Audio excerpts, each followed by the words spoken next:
ou acho que lá na Nigéria, eles são ensinados que colocar a Bíblia na cabeça de alguma forma vai ajudar, mas não ajudou. Eu entrei e ela olhou para mim. E ela já estava possessa. O demônio me olhou e disse: "Você?" Eu saí da sua esposa e precisava ir para algum lugar, então entrei nela. Isso me deixou bem irritado e eu fiquei realmente abalado. E nós começamos a fazer a libertação dela. Sabe, nós fomos capazes de expulsar os demônios. Isso foi no início do nosso aprendizado de libertação, bem diferente do que faço hoje. Mas naquela época, nós ordenávamos que os demônios declarassem seus direitos legais, já que ela já estava possuída, certo? E então eles estavam declarando seus direitos legais e nós os mandávamos recuar e ela voltava a si. Nós pedíamos que ela confessava e depois convocávamos o próximo demônio para se manifestar e expor seus direitos legais. Cerca de meia-noite até às 6 da manhã.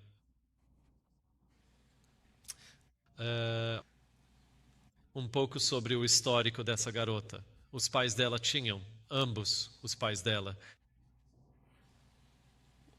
Quando eles a tiveram, ambos os pais ainda eram casados com outras pessoas. Então eles estavam cometendo adultério um com o outro, e eles ainda eram casados com seus cônjuges, e ambos já tinham filhos, vários filhos com seus cônjuges.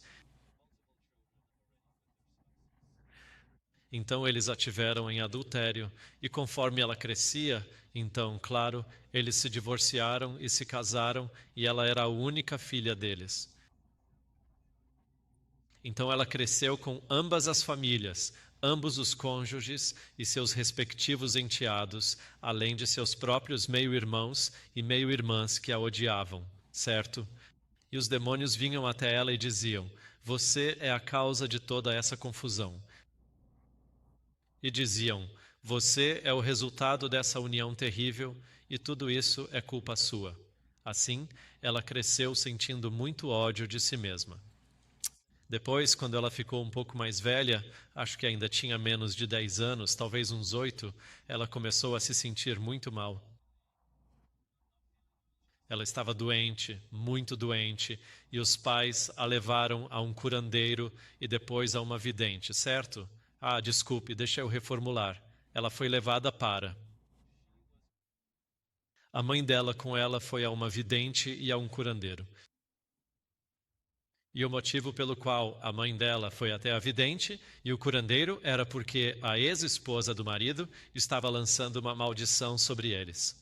Então, ela achou que precisava combater essa maldição.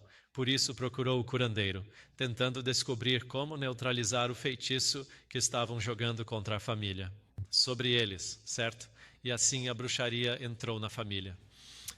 E então, conforme ela cresceu um pouco mais, ela se tornou cristã. Ambos os pais eram católicos. Ela ingressou no movimento pentecostal e então começou a falar em línguas. E essa foi outra porta aberta na época. Mais tarde, ela conheceu aquele que hoje é seu marido, que na época era apenas seu namorado, e foi ele quem a levou à igreja adventista. Foi assim que ela acabou fazendo parte da igreja adventista. Ela soube de nossa escola bíblica através do namorado da época, pois ele tinha vindo à nossa escola bíblica no ano anterior, e então no ano seguinte ela veio e se juntou à nossa escola bíblica. E foi assim que entramos em contato com ela. Então, o principal ponto que abriu brechas na vida dela foi um profundo ódio por si mesma, resultado da hostilidade dos seus meio-irmãos e meio-irmãs. E depois disso, foram os pais dela, a mãe, levando-a para ir ver o feiticeiro, e isso se tornou uma porta aberta para ela, e então, finalmente, falar em línguas. E mesmo quando ela estava na igreja pentecostal, ela já se viu possessa ali, enquanto falava em línguas. Então, falar em línguas não a protegeu, nem a ajudou a se livrar da influência dos demônios, não é mesmo? E então eles vieram e a possuíram enquanto ela já estava na igreja pentecostal, e depois nós a ajudamos quando ela veio para a escola bíblica. Ela tem tido altos e baixos na sua batalha. Ela é casada agora, mas ainda tem enfrentado essa luta. E quando se abrem as portas, após ter sido possuído múltiplas vezes, torna-se muito mais fácil para os demônios entrarem. E ela ainda tem dificuldade em manter uma vida de devoção. E quando não consegue, os demônios acabam tomando o controle ou a atacam de alguma forma, perturbando-a de um jeito ou de outro. E como ela, de certa forma, se precipitou no casamento, nós nunca conseguimos completar totalmente a libertação dela, nem ajudá-la a se tornar forte o bastante para resistir, e por isso é algo com que ela ainda luta até hoje. E como são espíritos familiares, quando ela está abatida, desanimada ou cansada, seja qual for o motivo, eles aparecem, a atacam e acabam tomando o controle. Então, isso é algo que o marido dela está tentando ajudá-la a superar, mas também é algo com que ela continua a lutar. Essa é uma história que eu gostaria de compartilhar com vocês. Vamos agora prosseguir com mais algumas citações. Diz aqui em orientação da criança: nunca dizer à criança, não posso com você, nunca permitais que o vosso filho vos ouça dizer, não posso com você. Enquanto pudermos ter acesso ao trono de Deus, devemos, como pais, envergonhar-nos de pronunciar tais palavras. Clamai a Jesus e vos ajudará a levar vossos pequeninos a Ele. É muito importante termos cuidado com as palavras que dizemos aos nossos filhos, especialmente quando estamos frustrados ou com raiva, não é? E quando dizemos essas palavras aos nossos filhos, o que acontece é que quando isso os fere, os demônios ficam repetindo essas palavras na mente deles. Na sua cabeça você disse aquilo apenas uma vez, mas na mente deles aquilo se repete 100, 200, 500 vezes, entende? E isso acaba se tornando parte da identidade deles. E se você repete essas palavras, é como se elas ecoassem mais 500 vezes na mente deles. Então, aquilo fica sendo repetido na mente deles milhares de vezes, mesmo que você só tenha dito algumas poucas vezes na vida. Eles ouvem essas palavras de novo e de novo, como se nunca parassem. Por isso, precisamos ter cuidado com o que dizemos aos nossos filhos, principalmente quando estamos frustrados ou com raiva. Aqui está outra citação. Custa alguma coisa criar filhos no caminho do Senhor. Custa as lágrimas de uma mãe e as preces de um pai. Então, mães, se vocês estão chorando de frustração, sem saber o que fazer pelos seus filhos, tudo bem. Deus ouve e sente as suas lágrimas. Ele se compadece das mães e fará por vocês aquilo que vocês mesmas não conseguem fazer por si mesmas. E da mesma forma, pais, ao orarmos por nossos filhos, isso exige esforço incansável e instrução paciente, certo? E quero ressaltar, instrução paciente. Precisamos estar dispostos a passar tempo com nossos filhos, a conversar e raciocinar com eles, não apenas tentar resolver a disciplina o mais rápido possível. Precisamos sentar e conversar com calma, passar pela disciplina, orar, dialogar, orar de novo e terminar com amor, certo? Assim, a lembrança que eles guardam da correção termina em amor, e a última coisa que fica na memória deles sobre aquele momento é o amor. E muitas crianças sentem, elas não se recordam exatamente do que realmente aconteceu. Então, para aqueles que são mais sensíveis, mais melancólicos, o que fica é o sentimento, entende? E o sentimento, muitas vezes, se a situação termina apenas com a disciplina, é só raiva o que eles sentem. Tudo o que eles sentem é a frustração dos pais, tudo o que eles sentem é a dor, não é? Mas quando você finaliza com amor e diz a eles o quanto os ama e insiste, ou melhor, não insiste, mas tenta pedir um abraço e encerra com esse abraço, então o que permanece em suas mentes após isso, a sensação da disciplina é o amor. Por isso é importante terminar a disciplina deixando o sentimento certo. Mas essa obra vale a pena. Desculpe, um pouco aqui e um pouco ali. Mas essa obra vale a pena. Os pais podem assim construir ao redor dos filhos muralhas que os preservarão do mal que inunda nosso mundo. Então, quando tiramos tempo para aconselhar, conversar e raciocinar com nossos filhos, isso acaba criando uma espécie de proteção ao redor deles, uma fortaleza que os guarda. É obra especial de Satanás nestes últimos dias tomar posse da mente dos jovens, corromper os pensamentos e inflamar as paixões, pois sabe que assim fazendo pode levar a ações impuras, e assim se tornarão vis todas as nobres faculdades da mente, e ele poderá dirigi-las para satisfazer aos seus próprios propósitos. E hoje Satanás está realmente agindo com tudo o que pode. Quando a gente observa, por exemplo, através de ministérios como Little Light Studios, que mostram o que Hollywood tem feito, já dá para ver que não é mais algo indireto, certo? Filmes como Wicked e outros com temas demoníacos ou satânicos mostram isso claramente. Os demônios já não se escondem mais. É um ataque direto, não é? Por isso precisamos intervir e impedir que nossos filhos tenham acesso a esse tipo de coisa, certo? E a gente realmente precisa restringir o uso dos celulares e dos notebooks deles. Precisamos realmente filtrar tudo o que chega até eles. Não entregue um celular ou um notebook aos seus filhos sem nenhum tipo de filtro ou supervisão, porque Satanás está justamente esperando uma brecha como essa. Hoje em dia, não dá para confiar em ninguém, não é? Não é porque não queremos confiar neles, é que são inocentes, entende? Ainda são ingênuos. Eles não sabem, então acabam clicando em tudo quanto é lugar, pesquisando em todas as direções, e o diabo está lá, esperando o momento certo para fazer aparecer um anúncio, uma propaganda perfeita, e quando eles clicam, isso os leva por um caminho perigoso.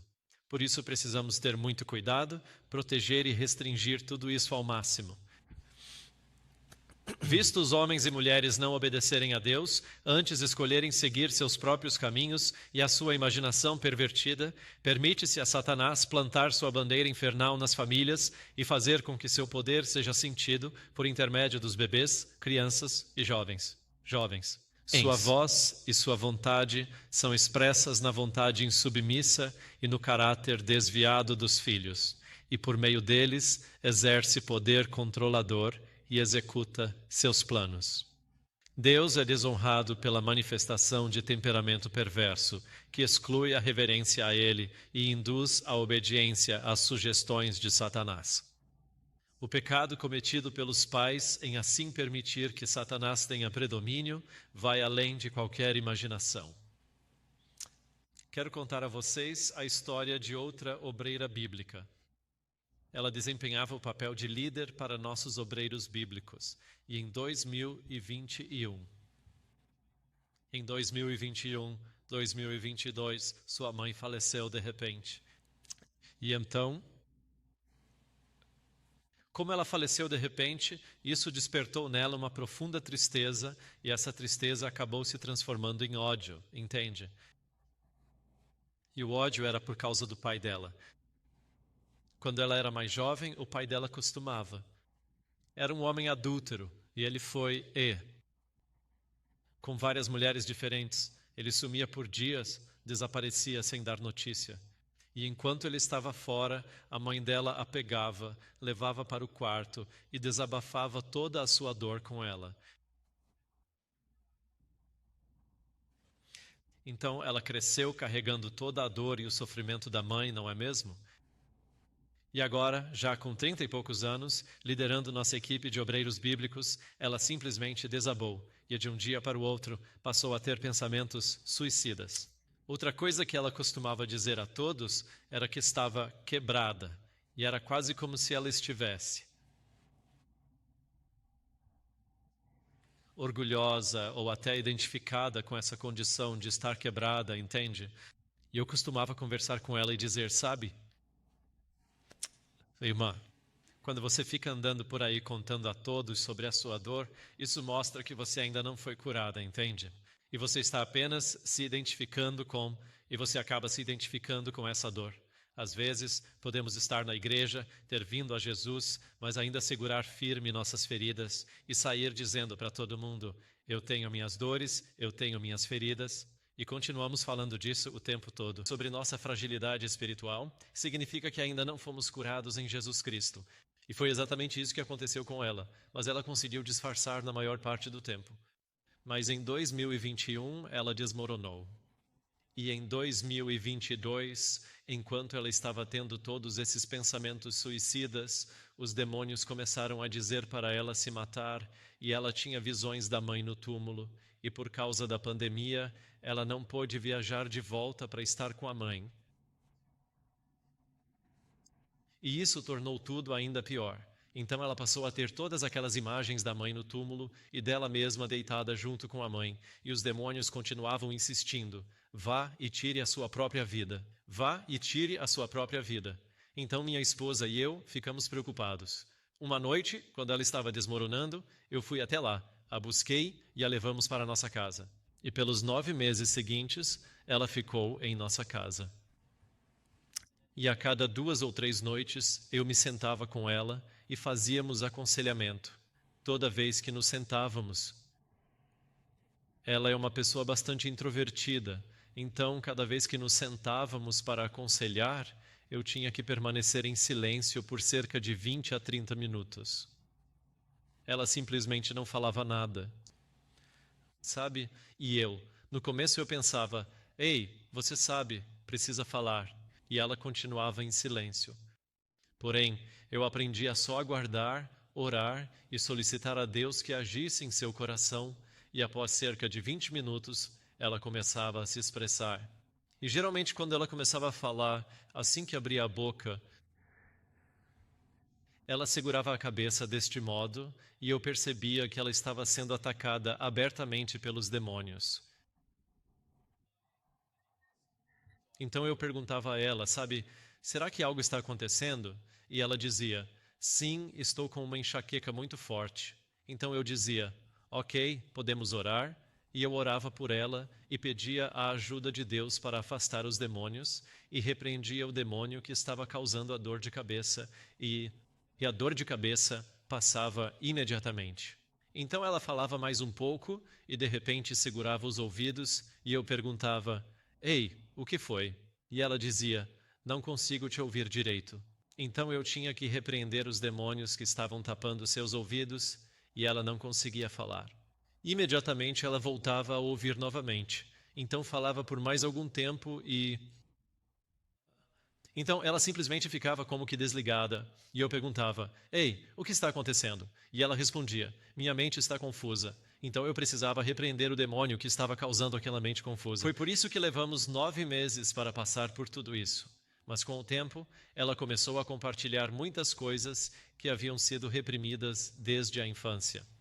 E não apenas por causa do pai dela o que tinha ocorrido, foi que o tio, que residia com a família, tentou abusar sexualmente dela e essa situação.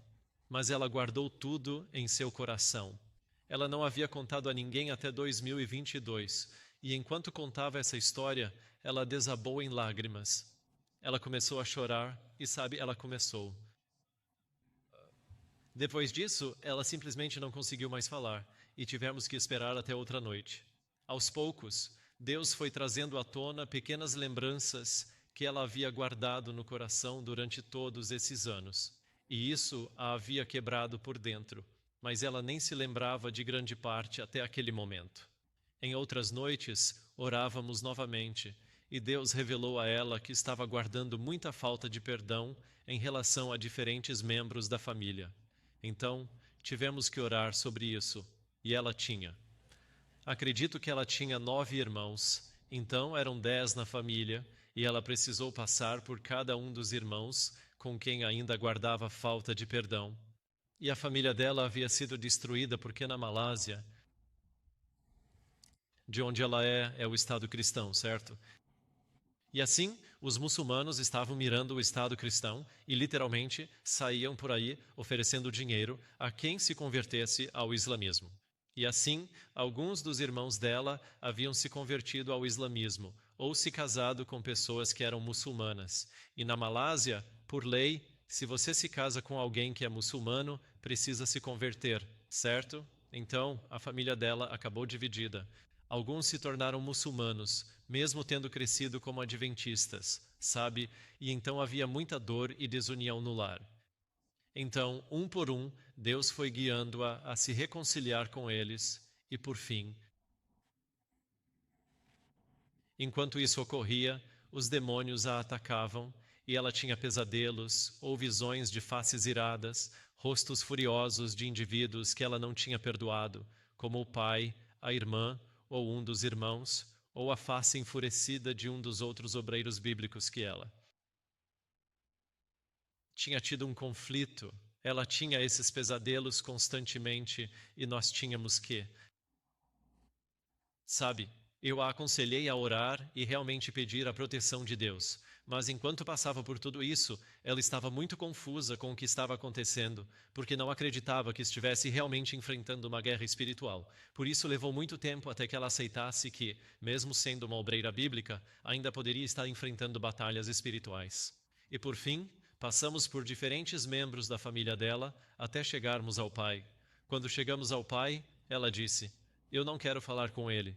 Então, durante os 3 meses seguintes, tivemos que continuar orando, e o Espírito Santo continuava impressionando em seu coração que ela precisava se reconciliar com o Pai. E ela dizia não. Então orávamos, e o Espírito Santo voltava a impressioná-la. Depois, ficávamos 1 ou 2 semanas sem conversar, e eu voltava a perguntar: "Você ligou para o seu pai? Já se reconciliou com ele?" E ela respondia: "Não, assim, eu não consigo." Foram necessários mais 3 meses de aconselhamento até que finalmente ela estivesse disposta a ligar para o pai. E quando estávamos falando sobre a reconciliação com o pai dela, o motivo pelo qual ela não queria se reconciliar com ele era que ela dizia: "Ele não se importa. Ele não se importa e vai apenas rir de mim quando eu tentar me reconciliar. Quando eu contar a ele o que fez comigo e com a família, ele vai simplesmente rir disso, então não faz sentido tentar uma reconciliação."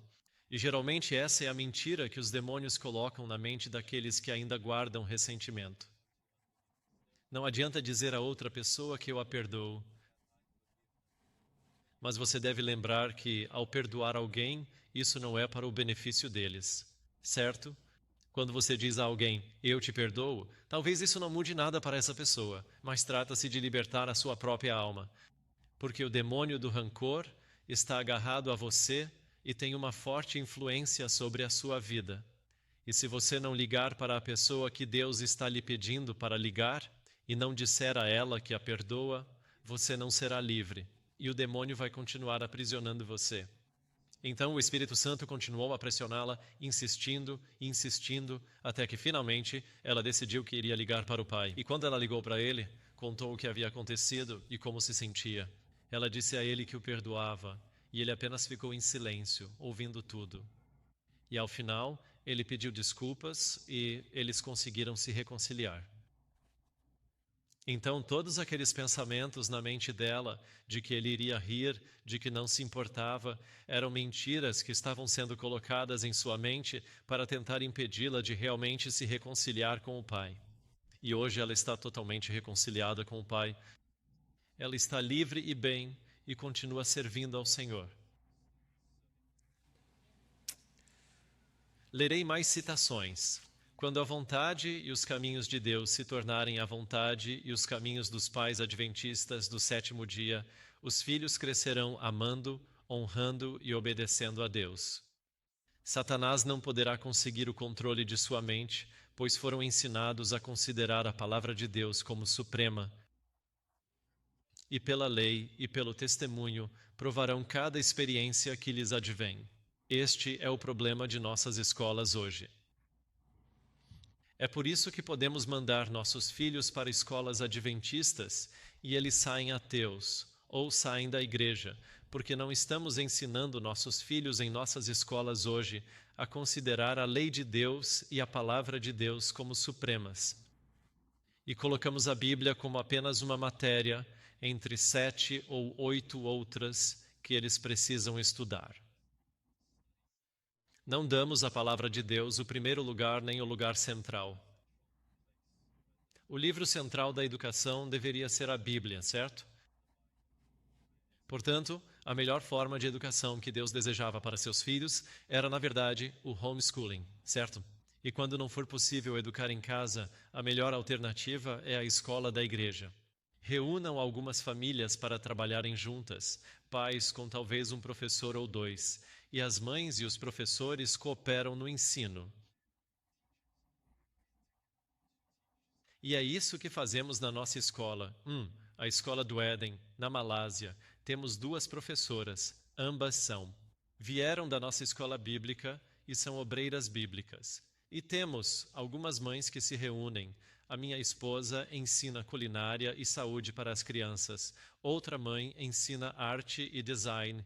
E então outra mãe ensina. Sabe, outras coisas que ela também pode ensinar, como chinês. Então, qualquer talento que as mães tenham, nós simplesmente acrescentamos à proposta, porque nada mais que elas aprendam tem tanta importância quanto isso. O livro central da educação é a Bíblia. O foco deve ser a Bíblia, depois a agricultura e então qualquer outra coisa que você quiser ensinar. O restante não importa. E caso você se preocupe com o desempenho das crianças quando chegarem ao último ano, tivemos obreiros bíblicos que passaram por aqui e que haviam abandonado o ensino médio por causa da depressão. E quando quiseram entrar na universidade ou foram pressionados pelos pais para pelo menos concluir o ensino médio, nós simplesmente os enviamos para uma escola preparatória para o GED, que é o mais fácil de todos os certificados de ensino médio. Eles estudaram por alguns meses, depois fizeram o exame e passaram com ótimas notas. Então, não precisamos nos preocupar com o que fazer ao final do ensino médio. O conteúdo que ensinamos no ensino médio não precisa ser ditado pelo certificado que você quer obter, porque você pode simplesmente ir a uma escola preparatória, estudar por 6 meses e passar no GED. Não é nada complicado. Então eu posso ensinar o que quiser, tudo o que aprendemos, e eu não. Talvez não seja assim nos Estados Unidos, mas pelo menos para nós, na Malásia, podemos ensinar o que quisermos até o 12º ano, e depois eles podem estudar por 6 meses e passar no GED, caso queiram entrar na universidade. Esse não é o propósito da nossa escola. Nosso plano é enviar nossos filhos para a escola bíblica e depois para o trabalho missionário, e então ajudá-los a se tornarem empreendedores, donos do seu próprio negócios. E, portanto, não vemos a universidade como um lugar para mandar nossos filhos se tornarem empresários ou empreendedores. Assim, criamos, ou estamos desenvolvendo, o nosso próprio caminho educacional para eles. Deve erguer-se um muro contra a tentação. Nos lares cristãos deve erguer-se um muro contra a tentação. Satanás está usando todos os meios para tornar o crime e vícios degradantes populares.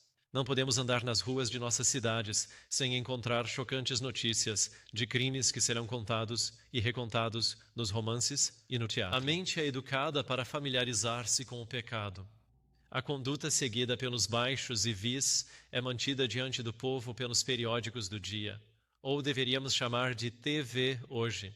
E tudo que pode despertar a paixão é posto diante deles em agitadas histórias.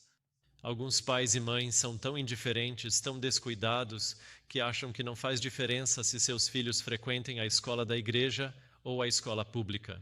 Estamos no mundo, dizem, e não podemos dele sair. Mas, pais, podemos encontrar uma boa saída do mundo se o escolhermos. Podemos evitar ver muito dos males que se multiplicam tão depressa nos últimos dias. Podemos evitar ouvir muito das impiedades e crimes que existem. Então aqui ela está destacando, sabe, que os pais parecem não ver a diferença entre uma escola da igreja e uma escola pública, ou até mesmo impedir que nossos filhos leiam romances ou frequentem o teatro. O amor à Bíblia não é natural. A juventude é ignorante e inexperiente, e o amor à Bíblia e às suas sagradas verdades não virá naturalmente. A menos que se façam dolorosos esforços para construir barreiras ao seu redor, para abrigá-los dos ardis de Satanás, estarão sujeitos às suas tentações e serão por ele levados cativos à sua vontade. Na tenra infância, as crianças devem ser ensinadas quanto aos reclamos da lei de Deus e a fé em Jesus, nosso Redentor, para purificar da mancha do pecado. Essa fé deve ser ensinada dia a dia por preceito e exemplo. E eu me dei conta, ao administrarmos a escola da igreja, que não é nada fácil. Não é nada fácil ajudar as crianças. para ajudar as crianças a compreenderem a importância de ouvir a voz de Deus, não é verdade? É muito fácil, mesmo em um lar que tenta seguir a vontade de Deus ou que procura fazer a obra de Deus, que as crianças ainda assim cresçam transformando o estudo da Bíblia em uma simples rotina, certo? E não realmente estudando a Bíblia para ouvir a voz de Deus. No ano passado percebi isso claramente. Eu estava conversando com minha filha e perguntei: Filha, você tem ouvido a voz de Deus? O que ele te disse hoje por meio da sua palavra? E ela me respondeu: Nada, eu não sei. Eu não ouço a voz de Deus. Não sei como é a voz de Nada, Deus. Eu isso não me sei. chocou, Eu sabe? não ouço a voz de Então Deus. eu Eu conversei com os professores e lhes disse: precisamos tornar a vida devocional uma prioridade. Precisamos ensinar as crianças a ouvir de verdade a voz de Deus durante o devocional. Então, fizemos alguns ajustes no cronograma. A vantagem é que, quando você tem uma escola cristã, não se preocupa muito com o que vai estudar além da Bíblia. Pode ajustar as coisas como quiser. Então começamos a ajustar e a reservar mais tempo pela manhã, quando eles chegavam, para conversar sobre o momento devocional. E às vezes fazíamos o devocional juntos, para que as crianças pudessem ver como a professora fazia o dela e assim orientá-las nas perguntas que deveriam fazer em como meditar na palavra e também como ouvir. E à medida que faziam isso e davam prioridade a esse momento, um dia minha filha veio toda empolgada e disse: Papai, eu finalmente ouvi a voz de Deus.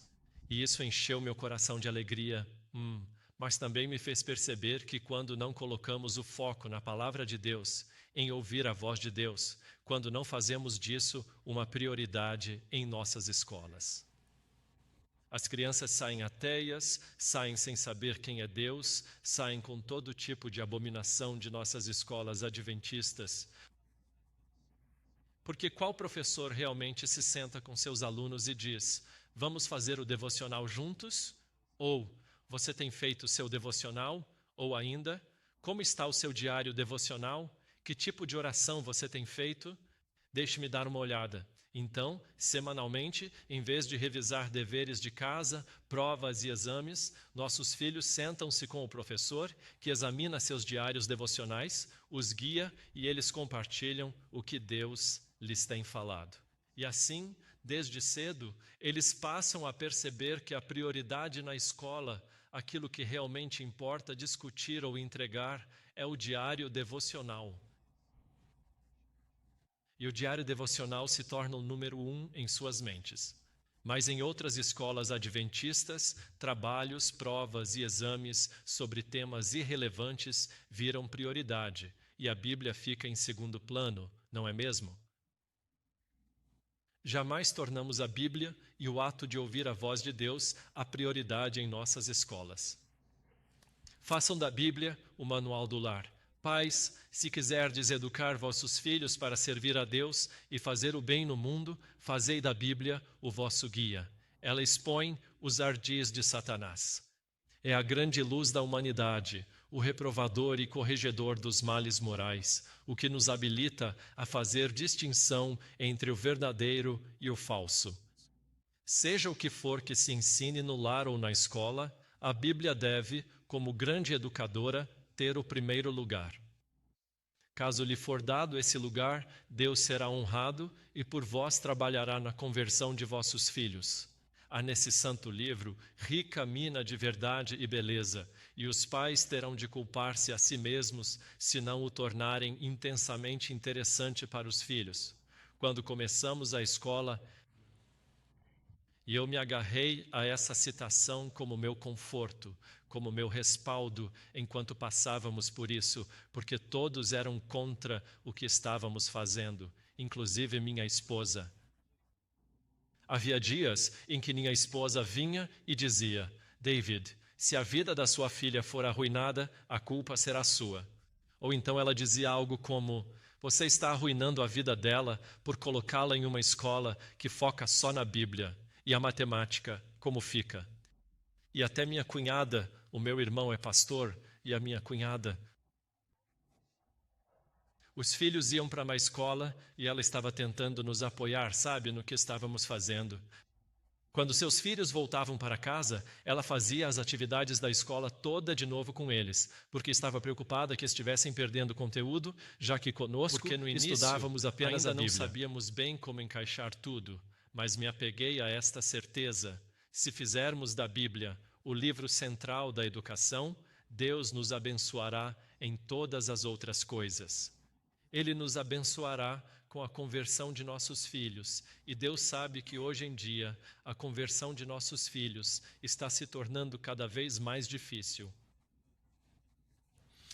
Então Deus abençoou na escola e eu sou grato. Sou grato por termos essa oportunidade e por termos dado esse passo de fé, porque estremeço só de pensar em que tipo de educação meus filhos estariam recebendo de outra forma. Onde eles estariam hoje, considerando que minha esposa carregava pecados geracionais em sua linhagem que poderiam afetar minha filha. O culto familiar havia sido negligenciado. Se houve um tempo em que cada casa deve ser uma casa de oração, é hoje. Prevalecem a incredulidade e o ceticismo. Predomina a iniquidade. A corrupção penetra nas correntes vitais da alma e irrompe na vida a rebelião contra Deus. Escravas do pecado, as faculdades morais estão sob a tirania de Satanás. A alma torna-se o joguete de suas tentações e, a menos que se estenda um braço poderoso para o salvar, o homem passa a ser dirigido pelo arqui-rebelde. Contudo, neste tempo de terrível perigo, alguns que professam ser cristãos não celebram culto doméstico, não honram a Deus no lar, não ensinam os filhos a amá-lo e temê-lo. Muitos se afastaram tanto dele que se sentem sob condenação ao dele se aproximar. Não podem chegar-se com confiança ao trono da graça, levantando mãos santas, sem ira nem contenda. Não desfrutam viva comunhão com Deus. Tem a forma de piedade sem o poder. A ideia de que a oração não seja prática essencial é um dos mais bem-sucedidos artifícios de Satanás para destruir almas. Oração é comunhão com Deus, a fonte da sabedoria, o manancial de poder, paz e felicidade. Culto familiar, certo? Quando fazemos o culto familiar, estamos colocando uma proteção ao redor de nossos filhos. Última citação. Antes de sair de casa para o trabalho, toda a família deve ser reunida, e o pai, ou a mãe na ausência dele, deve rogar fervorosamente a Deus que os guarde durante o dia. Ide com humildade, coração cheio de ternura e com o senso das tentações e perigos que se acham diante de vós e de vossos filhos. Pela fé, atai-os ao altar, suplicando para eles o cuidado do Senhor. Anjos ministradores hão de guardar as crianças assim consagradas a Deus. Então, quando reunimos nossa família para o culto familiar, ou se você está com pouco tempo, pelo menos reúna-os e ore por seus filhos, sua esposa e por você mesmo. Deus nos guardará durante o dia e o diabo não poderá fazer nada.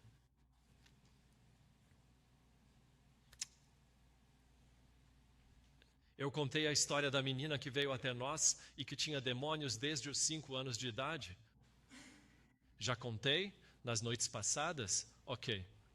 Não preciso contar a história dela. Então vou apenas abrir para perguntas agora. Se tiverem alguma pergunta, posso respondê-las. Sim? Será que cristãos podem ser possuídos por demônios? Se você estiver cheio do Espírito Santo, não. Mas cristãos podem ser possuídos. Então, minha mãe, ela foi batizada e ela estava muito feliz com essa decisão.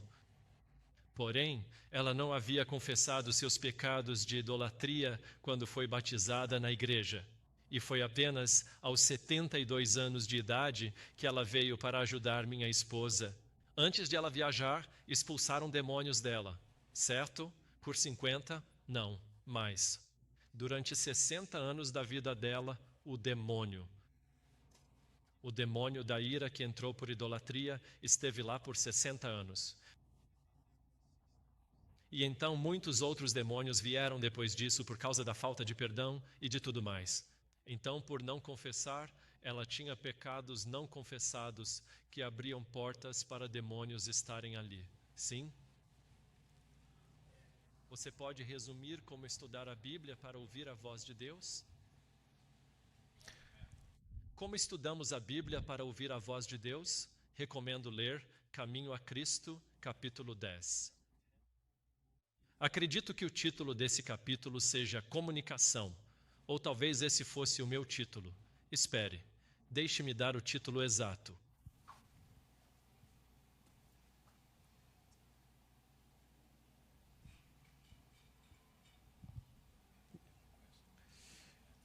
O conhecimento de Deus, então.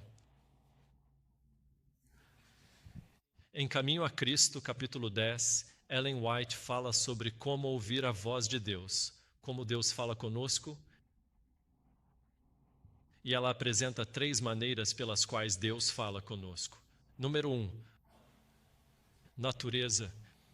Ao passar tempo na natureza, Deus fala mais facilmente, certo? Então, passar um tempo na natureza em união com Deus é algo de extrema importância, não é? Número 2, circunstâncias providenciais, certo? Então, às vezes, quando estamos orando sobre coisas específicas, Deus irá criar uma circunstância providencial para que você saiba que este é o caminho que Ele quer que você siga, certo? Então, obras providenciais. A terceira forma que Ellen White menciona e a que ela mais dedica é a palavra de Deus. Estude a palavra de Deus. Mas como você estuda a palavra de Deus para ouvir a sua voz? Existem muitos critérios para isso e também muitas citações. Se você quiser ouvir sobre isso, vá para a série Jesus for Asia, que eu fiz sobre como aprofundar sua devoção, mas vou te dar alguns deles. Primeiro, devemos querer fazer a vontade de Deus. Muitos estudam a Bíblia, mas não querem fazer a vontade de Deus. Então, devemos nos aproximar da Bíblia sem ideias preconcebidas. Em segundo lugar, Ellen White diz, e acredito que isso também está em Caminho a Cristo, que quando estudamos a Bíblia, Deus quer que estudemos em profundidade, não amplitude, certo? Muitos de nós, hoje em dia, lemos um livro devocional, pulamos para um texto bíblico e lemos apenas a meditação daquele dia. Então, lemos o texto bíblico e a devoção do dia. Ou seguimos o plano da conferência geral e lemos a Bíblia toda em um ano.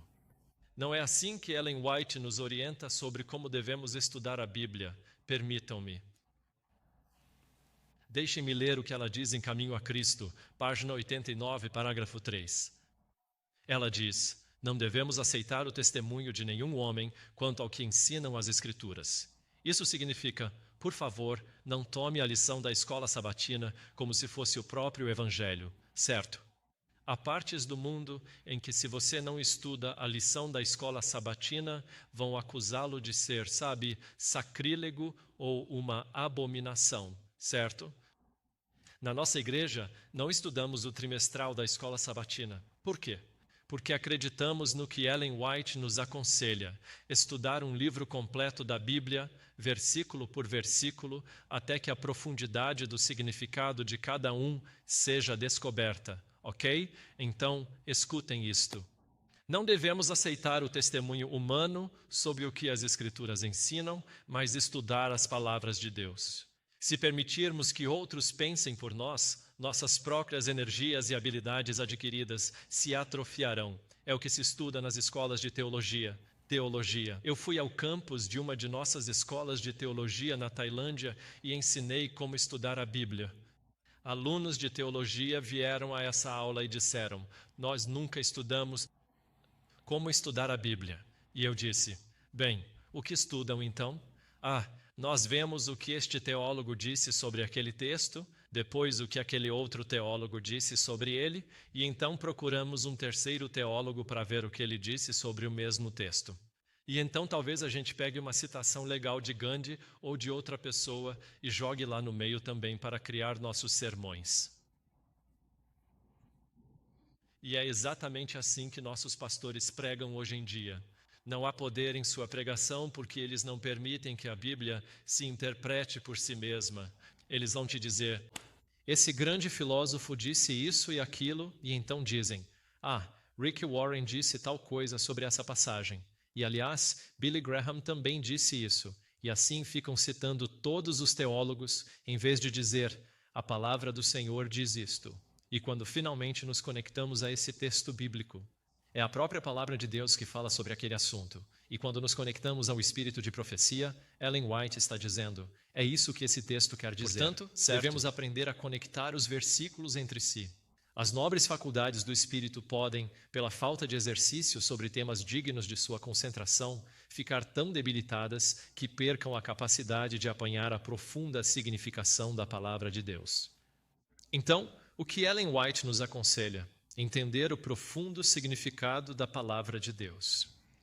O espírito se ampliará se for empregado em pesquisar a relação dos assuntos da Bíblia, comparando passagem com passagem e coisas espirituais com coisas espirituais. Então, posteriormente, ela declara: ela menciona isto sobre como se deve estudar a Bíblia.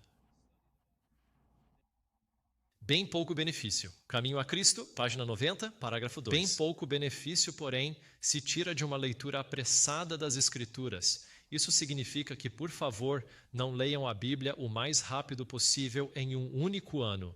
Não há valor. Poder-se-á ler a Bíblia inteira e, contudo, deixar de reconhecer-lhe a beleza ou compreender-lhe o sentido profundo e oculto.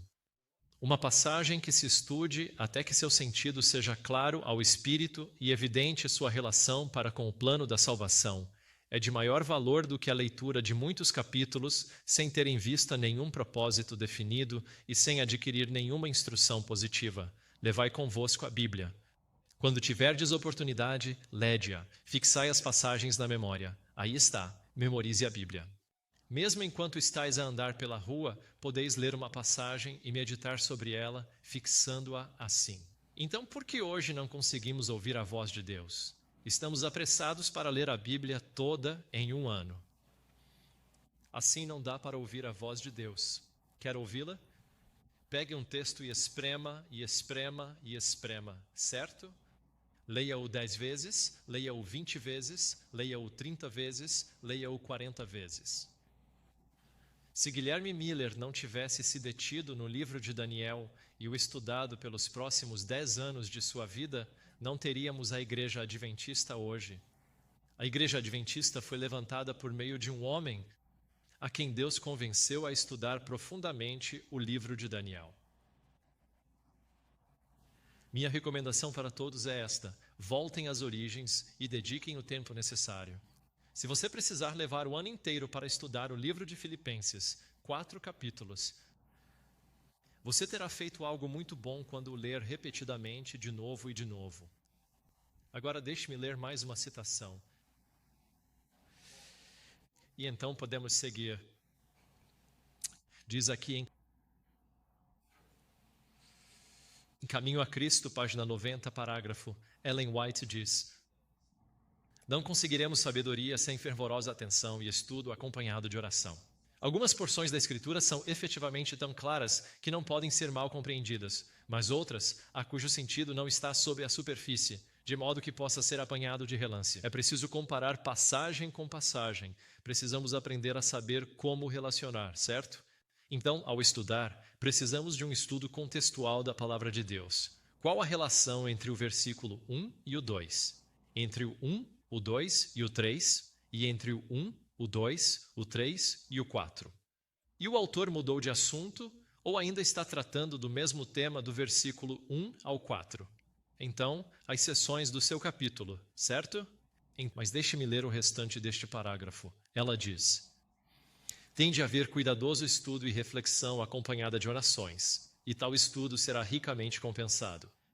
Como o mineiro, aquele que cava em busca de ouro, descobre veios de precioso metal sob a superfície da terra, assim aquele que buscar perseverantemente a palavra de Deus, como a tesouros escondidos, encontrará verdades do mais alto valor, as quais se acham ocultas. À vista do pesquisador descuidado, as palavras inspiradas, meditadas no coração, serão como torrentes que brotam da fonte da vida. Então, se você quer ouvir a voz de Deus, se está estudando a Bíblia e não está ouvindo a voz de Deus, é porque você não está estudando a Bíblia como um mineiro. Quando o mineiro está à procura de ouro, ele irá cavar no mesmo local repetidamente, uma e outra vez. Infelizmente, não temos tempo para revisar algumas das passagens que normalmente uso para ensinar como estudar a Bíblia. No entanto, há trechos que repeti em meus ensinamentos nos últimos 11 anos, e confesso que aprendi algo novo na 10ª leitura.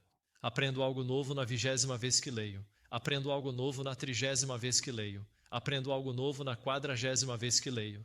E aprendi algo novo na 50ª vez que li.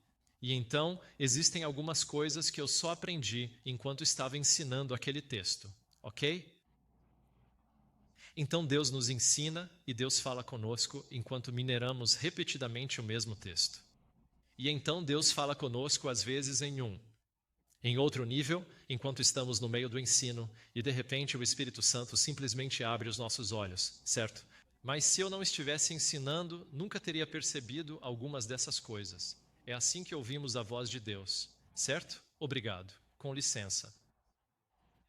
Para o bem da gravação que está sendo feita, espere pelo microfone. Obrigado. Certo, temos que esperar o microfone. Você mencionou em uma das histórias que acho que era uma menina que tinha pesadelos. Pesadelos são demoníacos? Pesadelos em crianças, adultos? Terrores é demoníaco? Os pesadelos podem ser demoníacos. Há pessoas que eu aconselhei e que foram violentadas em seus sonhos. E demônios vieram e as violentaram de forma consistente, certo?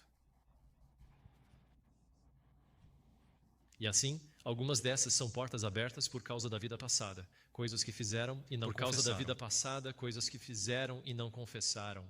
Algumas delas são portas abertas por causa do ocultismo e os pais as dedicam aos demônios. E elas precisam pedir a Deus que quebre isso, certo? Então, nossos sonhos, eles podem nos atacar nos sonhos, certo? Mas podemos pedir a Deus que nos proteja e mesmo em nossos sonhos, se tivermos memorizado as Escrituras, podemos reivindicar a palavra no sonho, certo? Mas se você não tiver memorizado as Escrituras, ficará sem defesa em seus sonhos, certo? E essa é uma maneira de você se proteger mesmo em seus sonhos. Sim, próximo. Você disse que a garota morou com sua família por 9 meses e você expulsou. Desculpe. Você expulsou demônios dela, certo? Mas a história dela é semelhante à de muitas outras pessoas. Não conseguem perdoar pais ou irmãos, estariam todas possessas porque ela estava especificamente assim. A que aconselhei por 9 meses? Ela não estava possessa. Ela não estava possessa, ela estava Ela foi oprimida. assediada. Assediada. Sim, ela era assediada. Ela não estava possessa, mas para ser honesto, não sei onde está essa linha divisória, onde você passa de assediado para possesso. No entanto, ambos são igualmente torturantes e você deseja se libertar deles. E no caso dela, porque ela se recusou a perdoar, ela continuou se apegando ao ressentimento naquele momento, então os demônios tiveram permissão para atacá-la externamente. Então eles não estavam dentro dela, mas certamente a atacaram de fora. Só queria te perguntar sobre algo que você deu a entender numa história anterior sobre a mulher possessa. Você disse que ela foi a uma igreja pentecostal, falava em línguas e que isso podia estar ligado à possessão demoníaca. Só queria perguntar como você responde a Atos 2:15 a 18. Diz que no Pentecostes o Espírito Santo desceu e eles falaram em línguas, e Pedro disse que não estavam bêbados como supunham, mas cheios do Espírito. E em 1 Coríntios 12:10 fala sobre o dom de línguas e outros dons do Espírito. Em 1 Coríntios 14:5, Paulo diz: eu queria que todos falassem em línguas. E no versículo 18 do capítulo 14 de 1 Coríntios ele diz: agradeço a Deus por falar mais línguas do que todos vocês. Então eu só estava tentando entender, por que você atribuiria um dom do Espírito Santo a algo demoníaco? Certo. Eu não estou atribuindo o dom do Espírito Santo a algo demoníaco. Eu estou atribuindo um tipo de falar em línguas. Ok. Então, se olharmos a Bíblia, há provavelmente 4 ou 5 textos, certo? Ou passagens sobre falar em línguas. Em Atos, capítulo 2, vemos Pedro falando em hebraico, e todos os presentes o compreendiam em sua própria língua. Em Atos, capítulo 10, Pedro se encontra com Cornélio, falando com ele em hebraico, e Cornélio o compreende em sua própria língua romana. Então Cornélio, E Pedro ficou chocado, certo? E então ele começa a dizer a todos: os gentios também receberam o dom de línguas e foram abençoados pelo Espírito Santo. Por quê? Porque Cornélio falava com ele em romano e Pedro o compreendia em hebraico, não é verdade? Assim, no livro de Atos, é bem claro que o dom de línguas se manifesta quando eu falo na minha língua e todos os outros me compreendem nas suas próprias línguas. Agora, a área de controvérsia é 1 Coríntios, capítulo 14. 1 Coríntios, capítulo 14, pode ser interpretado como tratando da língua desconhecida, uma linguagem de anjos. Ou, se quisermos ser consistentes, e o lógico é sermos consistentes com Atos, capítulo 2 e Atos, capítulo 10. Então, o que Paulo está dizendo ao falar em língua desconhecida é que ele poderia, quando eu falei em uma língua desconhecida, isso significa que eu estava falando no meu próprio idioma, e ele era desconhecido para todos os outros, certo? O que estava acontecendo na igreja de Corinto é que Corinto era um porto, e gente do mundo inteiro vinha até ali. Então, algumas pessoas com personalidades muito fortes começaram a entrar na igreja de Corinto, porque todo o livro de 1 Coríntios trata da organização da igreja e de como lidar com certos problemas dentro da igreja. Na igreja. Então, havia pessoas que vinham de Timbuktu, chegavam e começavam a falar na língua de Timbuktu, certo? E eles insistiam em subir ao púlpito e falar em sua própria língua, enquanto ninguém mais entendia nada. Então, Paulo chama isso de língua desconhecida, porque é desconhecida para todos, exceto para aquele homem, certo? Ele diz que ao falar em língua estranha no espírito, você edifica a si mesmo e a Deus e mais ninguém. Você está tendo um diálogo público entre você e Deus e todos os outros estão. E os outros não fazem ideia do que você está dizendo. Então ele está dizendo: por favor, tire esse homem do púlpito, a menos que encontrem um intérprete para ele. Aí sim ele pode pregar na sua língua desconhecida e todos os outros poderão entender, certo? No entanto, os pentecostais pegaram esse texto e disseram: se você não consegue falar na língua desconhecida, que aliás ninguém mais entende, então você não tem o Espírito Santo. Mas essa é uma interpretação errada. E o que eu descobri, e muitos pentecostais já vieram até mim, alguns eu aconselhei pessoalmente, outros são amigos ou conhecidos de amigos, é que à medida que alguns deles passaram a aceitar essa interpretação bíblica, o verdadeiro sentido do que a Bíblia quer dizer, eles acabaram renunciando e confessando que aquilo que diziam ser falar em línguas era na verdade demoníaco. Eles foram libertos de muito assédio. No entanto, para alguns, eles preferem se apegar àquela sensação de euforia que sentem ao falar em línguas do que se livrar dos demônios que os estão assediando. Então eles rapidamente voltam a isso, e é realmente como uma droga, porque dizem: sabe, eu me sinto tão bem quando falo nessas línguas, isso me eleva. Sim, de fato eleva, mas ao mesmo tempo os demônios estão te atacando, e é exatamente assim que eles agem em nossas vidas, não é? Demônios são ao mesmo tempo nossos amigos e nossos torturadores. E é por isso que tudo fica tão confuso para quem lida com demônios, porque eles são como amigos e inimigos. Ao mesmo tempo em que parecem aliados, também são inimigos. E então, certo, às vezes eles gostam delas, mas em outras as atormentam e acabam tendo que tomar uma decisão. São meus inimigos ou meus amigos? E se a pessoa ainda estiver indecisa, ou se ainda achar que o demônio é seu amigo, ela nunca será verdadeiramente livre, certo? Espero Havia que uma moça que eu ajudava na libertação, justamente por causa de inimigos amigos. Desde jovem, ela morava em uma casa onde demônios estavam na casa. E ela costumava se sentar ou se deitar ao lado da cama, ali no chão. Naquele ponto específico, sempre no mesmo lugar, o demônio a levantava do chão, fazia-a levitar até o teto e depois a colocava de volta. E ela achava aquilo assim divertido, ela cresceu com certo? esse Tipo de sensação, com essa ideia de poder. E agora, enfim, ela queria ser liberta. Então nós a aconselhamos e dissemos: você precisa renunciar a esses demônios. E ela respondeu: mas eles são meus amigos. E eu disse: não, eles não são Eles seus estão te amigos, torturando. são seus E inimigos. ela respondeu: sim, mas então eles me dão ela poder, queria se não libertar é? Da tortura, mas ainda queria manter o poder e a amizade, certo? E ela cresceu sofrendo bullying e sozinha, então eles eram seus únicos amigos. E então foi muito difícil para ela desistir deles.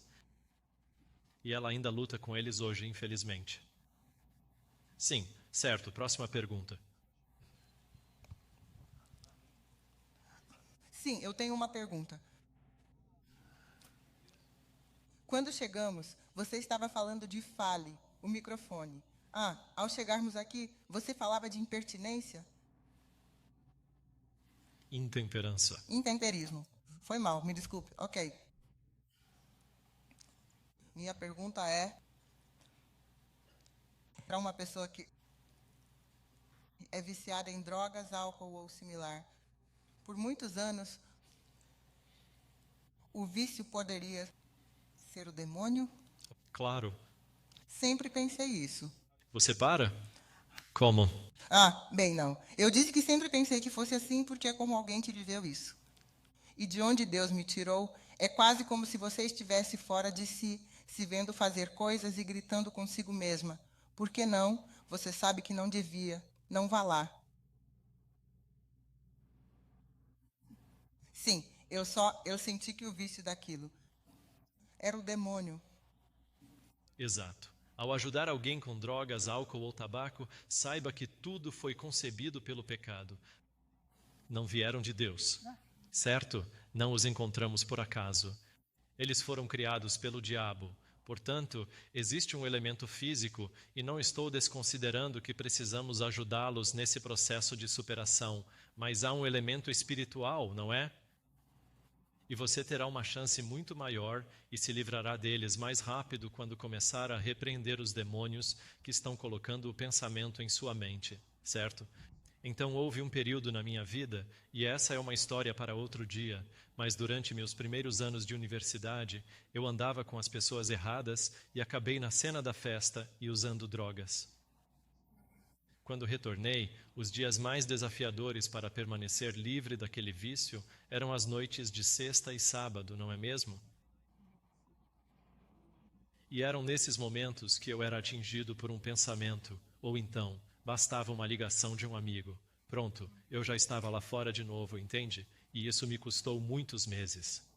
Mesmo tendo decidido que nunca mais queria fazer aquilo, continuei caindo e caindo e caindo por muitos meses até ficar livre. Mas se eu soubesse que havia um demônio realmente por trás de tudo, manipulando as cordas para me fazer voltar àquilo, e se eu tivesse orado e o repreendido, provavelmente teria alcançado a vitória muito antes. Certo, aqui. Ok. Finalmente, ok. Finalmente chegou a minha vez. Na primeira noite, a primeira pergunta foi sobre sua mãe, ou a mãe da sua esposa. E as duas garotas, suas duas filhas, que a estavam entrevistando para praticar a expulsão do demônio, descobriram que ela realmente os tinha. Você poderia apenas demonstrar como isso aconteceu, como foi o processo, ou o que exatamente elas fizeram. Eu estava. Está falando da minha mãe e da outra senhora? Sim. Antes de virem, antes de ajudar minha esposa? Isso. Eu prefiro não fazer isso porque não faço mais dessa forma. Ok. Então, como faria isso agora? Eu os ajudaria a entender. Seus pensamentos nem sempre são seus. Demônios podem colocá-los em sua mente, certo? E é por isso que você tem lutado com isso, porque continua aceitando esses pensamentos e permitindo que eles permaneçam. Em segundo lugar, a razão pela qual você tem esses pensamentos é porque tem portas abertas. Você abriu as portas para o diabo, ou alguém lançou uma maldição sobre você, certo? São duas Quando você possibilidades. mesmo Abre certas portas, sabe? E eu vou passar pelas categorias dessas portas abertas. Pecados geracionais, pecados da carne, envolvimento com o ocultismo, adoração a ídolos e, por fim, também as maldições. Então, eu os ajudo a entender isso e depois vamos orar sobre isso. Nós vamos perguntar ao Espírito Santo: Espírito Santo, quais são as portas abertas na vida dessa pessoa? E vou pedir ao Espírito Santo que mostre a ela, que a faça perceber quais são essas portas abertas, certo? E se o Espírito Santo estiver falando com ela, e se ela estiver em sintonia com Deus, ou se realmente desejar ser liberta, se quiser isso de verdade, então Deus conseguirá alcançar o coração dela, certo? E enquanto oramos, dizemos: Deus, há pecados geracionais na vida dessa pessoa. Espírito Santo, por favor, fala com essa pessoa. E então, depois da oração, eu pergunto: o Espírito Santo falou com você? Certo. Você tem pecados geracionais? E então eles respondem: ah, eu não ouvi nada. Ou, não, a resposta é não.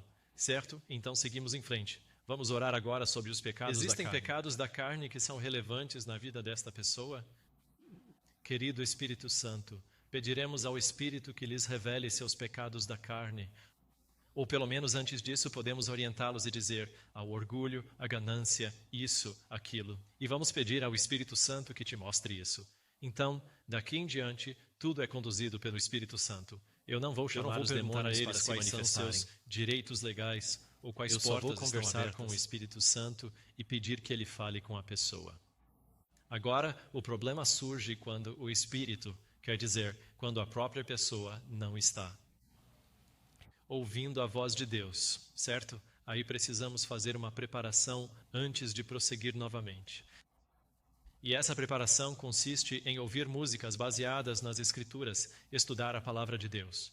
Eles podem dizer: eu não entendo o que estou lendo porque estou tomando muitos remédios psiquiátricos e isso está bloqueando minha mente. Não importa. Apenas guarde a palavra de Deus no coração. Apenas leia a palavra de Deus. Isso vai desestabilizar ou enfraquecer o controle dos demônios sobre eles à medida que continuarem colocando a palavra de Deus em sua mente.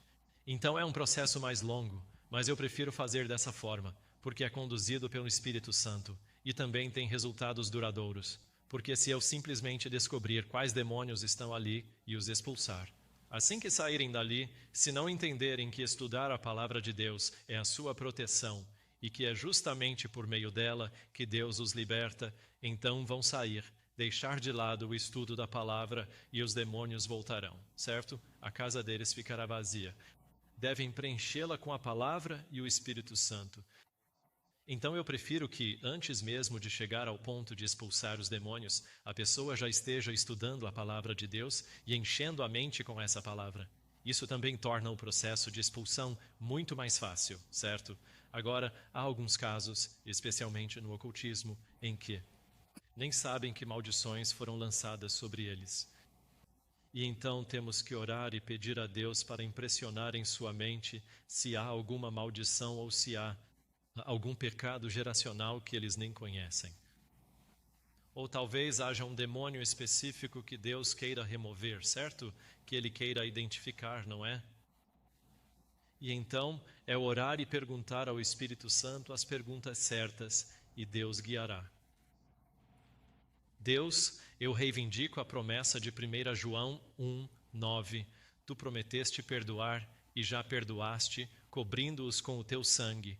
Portanto, porque tu os perdoaste, em nome de Jesus Cristo, eu ordeno a vocês, demônios, que entraram como resultado da carne. Portanto, vocês, pecados da carne ou pecados geracionais, eu ordeno que saiam em nome de Jesus. E então, se eles estiverem presentes, algo vai acontecer. Eles podem gritar, podem vomitar ou vão sentir algo saindo deles. Isso? Respondi a sua pergunta? Sim. Ok. Sim. Não é exatamente uma pergunta, mas sim um interesse no que você está tentando explicar sobre a voz de Deus, sobre a necessidade de ouvi-la. Quando você está fazendo um devocional ou um estudo mais profundo da Bíblia e coisas assim. Se você puder explicar um pouco mais sobre isso, porque muitos de nós talvez não tenhamos experiência ou nem ideia do que você está falando, o que exatamente se ouve quando o Senhor fala com você. Você poderia compartilhar alguma experiência pessoal ou dar um exemplo seu?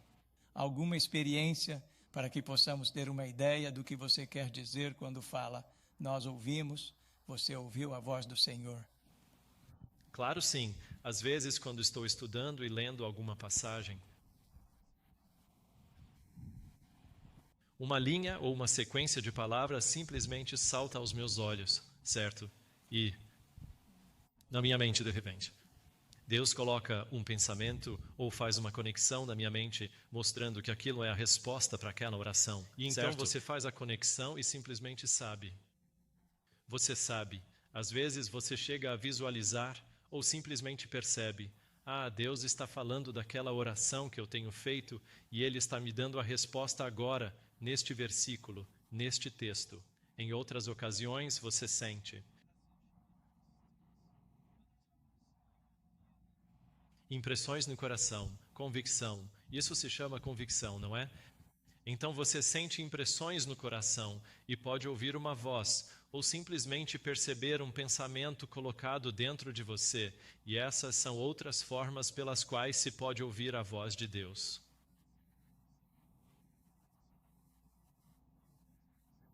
Outras vezes você pode simplesmente ver algo.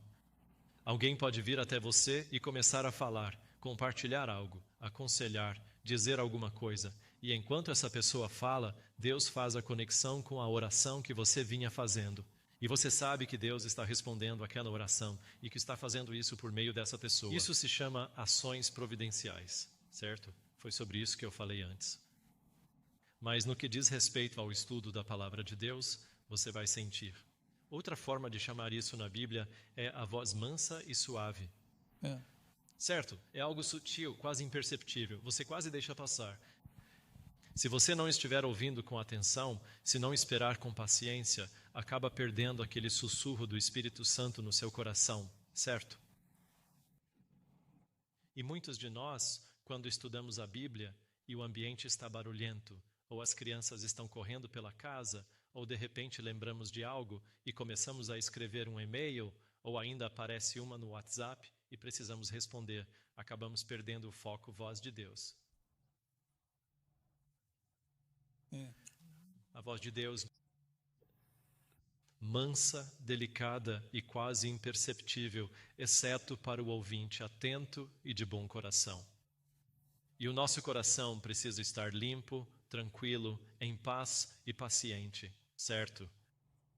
Então, quando há barulho, preocupações, estresse emocional, músicas ou filmes inadequados que ficam voltando à lembrança, torna-se muito difícil ouvir a voz de Deus, não é?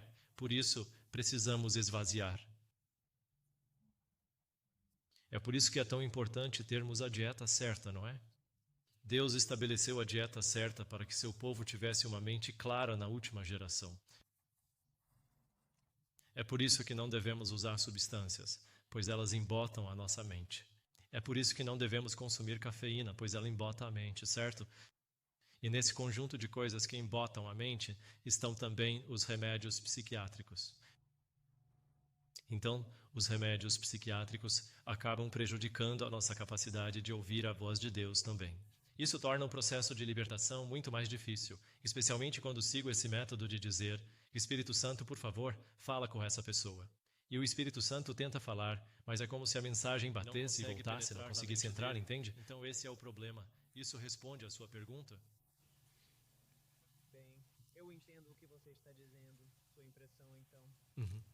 Só estou curioso se há uma voz literal que você também está ouvindo. Não, são impressões do coração. Sim, ok. Você mencionou que antes tinha uma prática de libertação e que a mudou. Sim. Além do fato de que você descobriu que simplesmente deixar o Espírito Santo guiar é o melhor, houve algum incidente em sua prática anterior que também levou a isso? E também... Levou a quê? Sua mudança, a decidir deixar o Espírito Santo. Sim. E, em segundo lugar, sobre essa pergunta, na sua última palestra, você mencionou que existe uma maneira de ensinar as pessoas a, por assim dizer, expulsarem os demônios de si mesmas. Você ainda faz isso? Isso faz parte do... Sim. Ok. Sim, então, O que me levou a mudar foi, na verdade, à medida que eu lia cada vez mais pesquisas e diferentes autores escrevendo sobre o assunto, percebi algo. Eles diziam que, quando você chama os demônios para se manifestarem, na verdade está pedindo a eles que possuam a pessoa para que possam falar com você, certo? E isso não soa correto, e isso não soa bem. Sim, é isso mesmo. Chamar demônios para dentro de uma pessoa realmente não é o jeito certo de libertá-la também. E foi exatamente isso que percebi. Quando você os chama para se manifestarem, é literalmente isso o que está acontecendo. Então percebi que esse realmente me fez mudar foi o caso de uma garota a quem eu estava ajudando. Desde os 5 anos de idade, ela convivia com demônios, e tinha milhares e milhares deles. Então, se eu tivesse que anotar cada direito legal, e eu realmente fiz isso por 16 horas da primeira vez, fiquei exausto. Aquilo acabou com a minha confiança e pensei, não pode ser esse o caminho para nos livrarmos de todos os demônios. Então, quando pergunto ao Espírito Santo, ele mesmo me mostra, em ordem de prioridade, qual é o demônio de que preciso me livrar. Que ao ser removido, faz com que todos os outros também saiam, certo? É como se houvesse um líder. Há uma hierarquia entre os demônios, assim como há uma hierarquia no céu também, entende? Há um líder no topo, que é basicamente aquele que entrou primeiro e trouxe todos os outros com ele, certo? E então, quando você, que ao ser identificado e removido, faz com que todos os outros também saiam, certo? Porque existe uma ordem espiritual nisso. Mas somente o Espírito Santo sabe qual é esse demônio principal, se você tentar perguntar. Então, sabe, se você tenta perguntar aos demônios, eles vão brincar com você. Ficam trocando de posição, se revezando. E foi exatamente isso que estava acontecendo com a garota que eu estava tentando ajudar. E você ainda ensina as pessoas como fazer isso? Bem, é a mesma coisa. É a mesma coisa. Perceba, seus pensamentos não são seus. Pergunte ao Espírito Santo, quais portas estão abertas em sua vida? Confesse e as mande sair. Só isso. Sim, a chave é saber quais portas abertas eu tenho na minha vida. Ou, mais recentemente, o Espírito Santo tem nos mostrado que, às vezes, não se trata de uma porta que você abriu, mas de maldições que foram lançadas sobre você quando ainda não conhecia a Cristo, certo? Então, as pessoas podem lançar maldições sobre você, ou você pode ter levado para dentro de casa objetos amaldiçoados. E isso, de certa forma, impede que Deus o proteja. Ok. Uma pergunta. Como saber se você está sendo amaldiçoado em vez de ter portas abertas? Você não sabe. Você tem que perguntar ao Espírito Santo.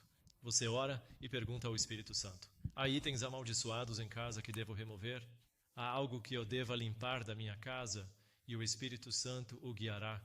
E então você pode perguntar a ele, há alguma maldição que foi lançada sobre a minha vida por alguém no passado, da qual eu talvez nem saiba? E então o Espírito Santo vai revelar, vai colocar impressões do coração também. Sim. Como você consegue diferenciar os próprios?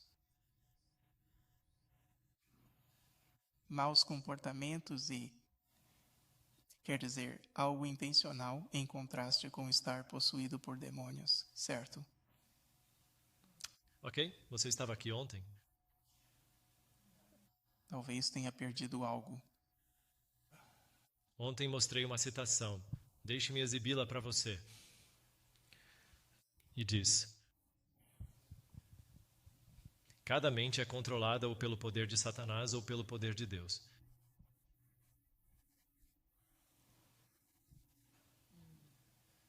Não existem ações que são suas.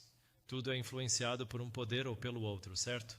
Então, a forma como funciona é esta.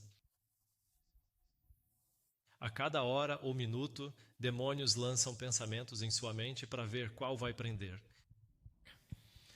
E quando você agarra esse pensamento, eles sabem que tem um ponto de entrada, certo? Nos desenhos. Você estava aqui na primeira noite? Certo, os desenhos? Do nada, de repente, os pais estão discutindo. Do nada, de repente, um pensamento vem à mente da criança. A culpa é sua, certo? E a criança inocentemente pensa, é minha culpa, e começa a dizer isso. Então os demônios sabem, tem uma brecha, vou introduzir outro pensamento. Eu não valho nada, e então a criança fica ainda mais triste. E por fim, vem o pensamento, eu deveria me matar, certo? E assim, à medida que você vai acolhendo os pensamentos dos demônios, Eles apenas observam o caminho, vendo o que mais querem introduzir em seguida, certo? E por fim, todos esses pensamentos acabam resultando em uma ação. Então, os pensamentos negativos, qualquer tipo de pensamento negativo, na verdade tem sua origem nos demônios. E quando aprendemos a reconhecer isso, saberemos como combater. É por isso que Satanás terá que pagar por essas coisas. Só compartilhando, pois há pessoas. Repita ao microfone. Ok. É por isso que Satanás terá que pagar por tudo o que fez no final, certo? E ele queimará por mais tempo. Há uma segunda parte da pergunta. Se muitas pessoas realmente não conhecem a Deus, como isso vai funcionar? Porque as pessoas estão sendo possuídas por demônios e não sabem como fazer para expulsar esses demônios. Como fazer isso? E a sua pergunta é? Sua pergunta? Desculpe. Bem, eu só estou tentando entender como. A graça de Deus age nessas situações. Porque eu trabalho em Seattle e trabalho nas ruas de Seattle e eu vejo. O Satanás está simplesmente ali. Ele tem fortalezas e naqueles jovens. Sim. Todas as idades. Eu tento conversar e oro por eles. Mas não consigo ver nada que eu. Bem, para Deus não há nada impossível, mas... Ellen White diz: Em Caminho a Cristo, capítulo 2 diz: todo impulso correto vem de Cristo. Quer você seja budista, hindu, ateu, todo impulso correto provém de Cristo. Não é mesmo? Então, enquanto são conduzidos à possessão demoníaca, talvez não saibam nada sobre demônios, mas tiveram uma escolha a fazer: aceitar ou rejeitar um pensamento negativo. Ou aceitar o impulso correto que Deus está colocando em seu coração. Então, mesmo aqueles que ainda não aceitaram Jesus, Deus continua agindo para a salvação deles, não é? E para chegarem ao ponto em que se encontram agora, foi preciso que fizessem escolhas. Eles não chegaram a esse ponto por acaso, fizeram escolhas, e escolhas contrárias à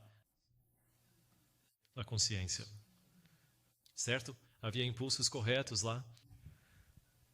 Pensamentos negativos os tentavam e escolheram esse lado.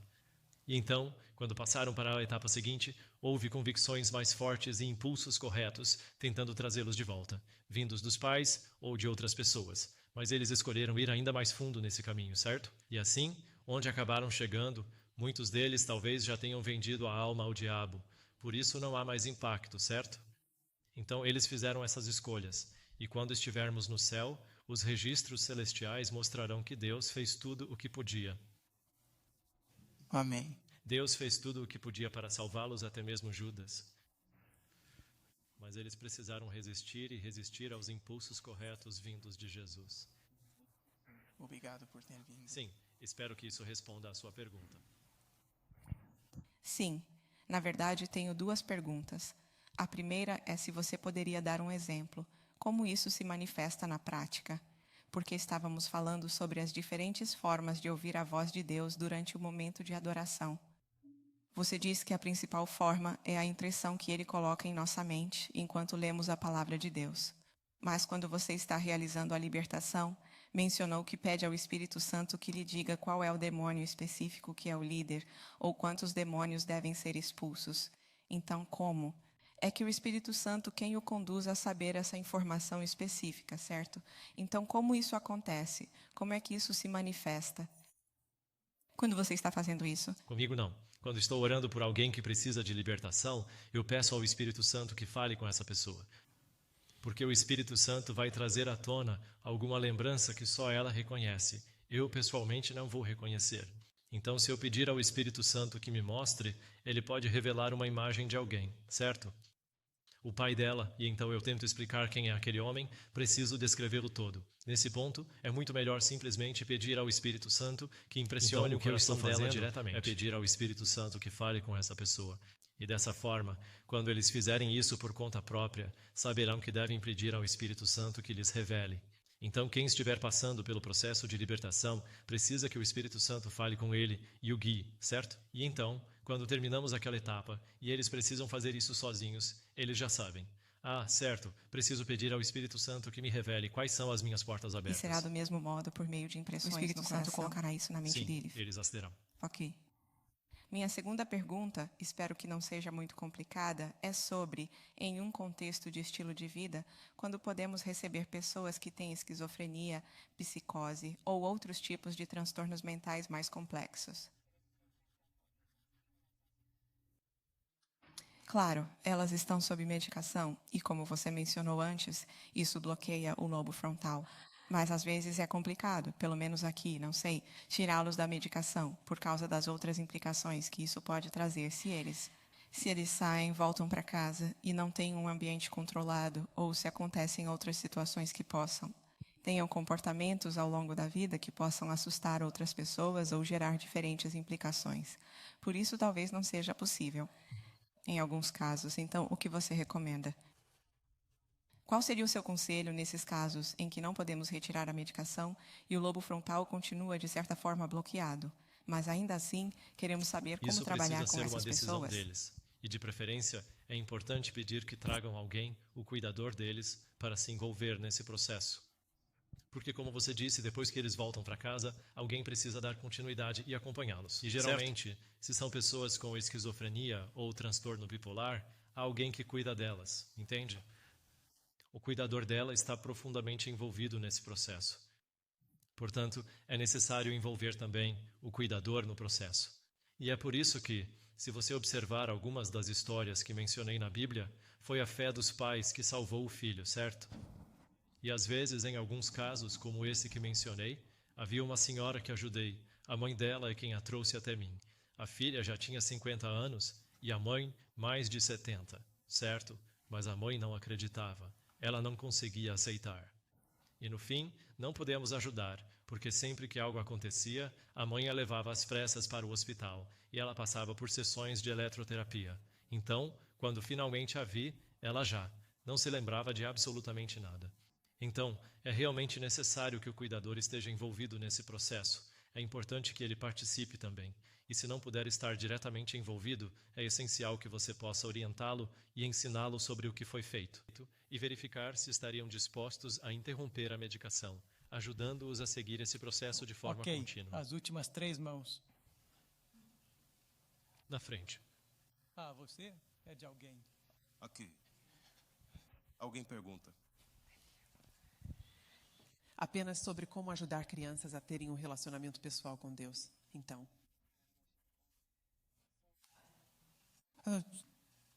Algumas das crianças que ensinamos, por exemplo, nas escolas sabatinas e em outras atividades da igreja, são criadas em lares adventistas. São, em geral, bem comportadas e obedientes. Como ensinar a essas crianças que são tão obedientes a entender o conceito de que são pecadoras e que precisam de Deus? Não é como quando você tem uma criança de temperamento difícil e pode sentar com ela e dizer, sabe, o seu temperamento, você foi rude com tal pessoa, ou algo assim. Mas quando você lida com uma criança bem obediente, como transmitir a ela que, mesmo sendo obediente e tendo boas atitudes por fora, ainda assim é pecadora e precisa de Deus? Isso não é algo que você precise fazer. O que você precisa é concentrar seus esforços em aproximá-las de Jesus. Ellen White diz que, à medida que nos aproximamos de Jesus, sentiremos cada vez mais e nos sentiremos cada vez mais inadequados, certo? E assim, à medida que se aproximam de Jesus, se isso estiver acontecendo de fato, eles sentirão, como Daniel sentiu quando esteve na presença de Jesus, o senso de sua própria corrupção, certo? Sentirão a sua própria corrupção interior. Então, uma é se achegar a Jesus na cruz. Se você é obediente e estuda a Bíblia, ótimo. Agora, leia de Getsemane a está consumado. 10 vezes. 20 vezes. E me diga como você imagina isso, cena por cena. É assim que eu faria com as crianças, certo? E depois disso, vem o momento de serviço. Ao servir aos outros, você vai perceber, pode ser obediente em casa, mas quando sair a campo e começar a trabalhar com outras pessoas para ajudar os demais, logo perceberá que ainda há orgulho em seu coração, que ainda tem dificuldade de lidar com pessoas, que às vezes as menospreza ou fala com aspereza e assim por diante. Assim, à medida que se envolvem no serviço ao Senhor, isso os leva a um novo nível de consciência sobre o quanto ainda são imperfeitos, certo? E que ainda não são capazes de amar seus inimigos. Ao sair para salvar outros, porque Jonas foi a Nínive, foi para salvá-lo. Foi para lhe demonstrar o quão pouco amor ele de fato nutria por seus inimigos, não é mesmo? Foi-lhe mostrado, por isso foi enviado, e por isso Deus o mandou ir a Nínive. Portanto, quando envolvemos nossas crianças na missão, no serviço ao próximo, isso também lhes revelará o quanto ainda são imperfeitas, certo? E quanto ao controle sob o poder de Satanás? Existe uma diferença entre dizer é apenas influenciado pelo diabo e afirmar que alguém está possuído pelo diabo, ou há graus diferentes de possessão demoníaca? Quero dizer, isso vai desde a opressão, quando os demônios estão do lado de fora, mas ainda conseguem nos atacar, até o ponto em que eles assumem total controle do corpo, certo? E aí não há nada que possamos fazer para impedi-los. Esse é o espectro, certo? E antes disso, vêm os pensamentos repetitivos que continuamos alimentando, certo? E em seguida, os hábitos e as dependências. Então, quando faço algo sem conseguir pensar antes, quando antes mesmo de perceber já pequei, isso significa que pequei antes de poder me conter, certo? É o que chamamos de pecado habitual, não é? Portanto, a lógica é a seguinte: pensamentos negativos, quando repetidos, tornam-se ações. E uma ação repetida torna-se um hábito repetido, se transforma em compulsão ou em um vício, algo que não consigo mais controlar. E depois disso, essa vem a trajetória, a explicação, por assim dizer? Sim, e os demônios estão presentes em cada etapa desse processo. Eles colocam o pensamento e nos incentivam por meio da imaginação do primeiro ato. Quando realizamos a primeira ação, eles nos incentivam com novos pensamentos para repeti-la. E às vezes até se afastam por um tempo, porque depois que começamos nesse caminho, fica muito fácil continuar caindo nele, certo? E claro, acredito que eles continuam ali em cada etapa do processo. Essa é, portanto, a ciência da possessão. Ok, sim, última pergunta. Como vai, senhor? Recentemente, na conferência geral, fui ao salão de exposições e falei com um senhor que lecionou em Wildwood anos atrás. Esqueci o nome dele. Era um cara muito alto. O quê? Um professor em Wildwood, cerca de 15 anos atrás. Ele estava em um stand e me contou sobre várias modalidades que podem curar casos extremos, muito extremos, como o transtorno de estresse pós-traumático, TEPT, em nível militar, em que se observam sintomas semelhantes aos da esquizofrenia grave. Então ele me falou sobre duas modalidades muito potentes que, segundo ele, curam esse tipo de caso e que já são conhecidas por fazer isso. Então eu perguntei a ele, certo, mas se houver realmente uma tintura composta de vários tipos de cogumelos ou qualquer outro tipo de tratamento ou método que possa curar o transtorno de estresse pós-traumático. Tenho amigos das Forças Armadas que passaram por isso e carregam essas coisas na mente há décadas. Então penso algo como, bem, talvez exista realmente algo de que eu simplesmente não tenha conhecimento que possa curar. Esquizofrenia, transtorno de personalidade limítrofe e todos os tipos de sintomas psiquiátricos semelhantes a convulsões, como, essas doenças crônicas. Eu só fiquei curioso para saber se o Dr. Neil Nedley talvez conheça algo assim, ou se isso está nos escritos da Sra. White ou em algum outro grande médico adventista. Mas quando me mostraram Quando vi aquela cura mencionada na conferência geral, eu meio que fiquei esperançoso de que talvez existam mesmo ervas e plantas medicinais para essa questão da esquizofrenia. Eu não tenho isso, só fiquei realmente curioso sobre o assunto. Ou planta medicinal específica para isso? Não. Essa é a minha pergunta. Se sabemos que isso se liga à guerra espiritual, não haverá cura milagrosa, exceto Jesus Cristo. E se esse homem tem uma cura milagrosa, ele está no lugar errado. Ele não devia estar numa sessão da conferência produzindo geral. Isso em massa. Já devia ser bilionário a essa altura, não é? Então, não sei. Mas pelo menos do ponto de vista da batalha espiritual, não existe cura milagrosa para isso, a não ser Jesus, porque os demônios não vão permitir que surja uma cura milagrosa capaz de consertar nossa mente, porque aí, se existisse uma cura milagrosa capaz de consertar a mente, então nós simplesmente negaríamos a existência dos demônios, certo? Porque eles não teriam lugar nenhum em tudo isso. Se o transtorno de estresse pós-traumático for algo puramente químico, certo? E se ver coisas e ouvir coisas for apenas algo químico, então, onde é que os demônios entram nessa grande controvérsia, certo? Eles estão atacando, estão envolvidos, querem nos possuir, não é? Eles, o mundo inteiro precisa estar possuído, certo? Para que Satanás possa reunir todo mundo, certo? E cada canal ao qual estamos viciados, cada forma de vício, está levando a um único objetivo, a possessão, certo?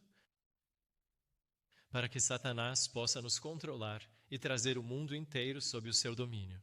E é assim que surge a lei dominical, certo? Porque se houver pessoas deixadas ao acaso nisso, então, há um grande risco para o plano de Satanás, certo?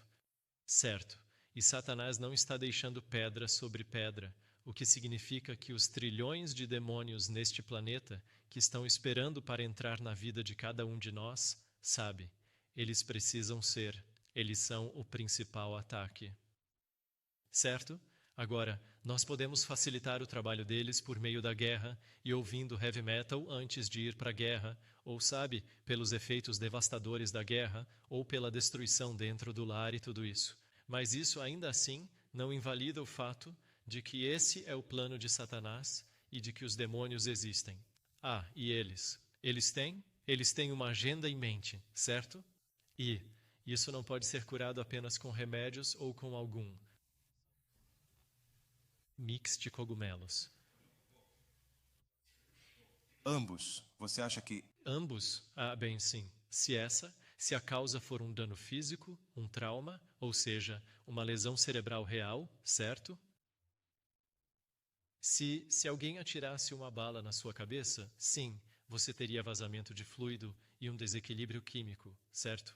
E sim, talvez isso ajude nesse caso, certo? Mas, se nada aconteceu com a sua mente, além de, abrir as portas erradas, então nenhum composto químico nenhum remédio vai consertar isso de forma permanente, certo? Isso pode até fazer você se sentir melhor por um curto período de tempo, ou pode te dessensibilizar quanto ao desejo de se matar, mas não elimina a voz que te diz para fazer isso, certo? Não existe cura médica para essa voz. A única forma que a medicina descobriu é te dessensibilizar, para que você não reaja àquela voz que te diz para se matar. Mas o outro lado disso é que ela também te dessensibiliza à voz que poderia te salvar, certo? E esse é o grande problema. Certo. Muito obrigado a todos. Eu realmente gostei do meu tempo aqui em Wildwood. Oro para que Deus use cada um de vocês. E estejam atentos, ao saírem deste lugar nestas últimas 3 noites, Deus lhes concedeu conhecimento. E com o conhecimento vem a responsabilidade, certo? E Deus começará a trazer até vocês pessoas que precisam da sua ajuda. E eu oro para que o Espírito Santo possa usá-los de maneira poderosa para trazer libertação do inimigo. Amém? Vamos inclinar nossas cabeças para orar. Pai Celestial, agradeço-te por abençoar o nosso tempo juntos aqui. Senhor, agradeço-te pela orientação do Teu Espírito Santo e por teres sido o mestre e o guia. E, Senhor, se eu disse algo que não esteja de acordo com a Tua vontade, que contradiga a Tua palavra, por favor, perdoa-me. E oro para que corrijas isso em nossas mentes. E oro para que continues a nos ajudar a crescer e a compreender melhor o grande conflito e a necessidade de libertar, de ajudar as pessoas a se libertarem do cativeiro de Satanás. E oro para que uses cada um de nós para ser um terror ao reino de Satanás e que possamos trazer ajuda para trazer libertação, que o Senhor nos use para libertar muitos que estão sob o cativeiro de Satanás. Obrigado, Pai, por ouvir a nossa oração. Despede-nos com a Tua presença, dá-nos uma boa noite de descanso. Por isso oramos, em nome de Jesus. Amém.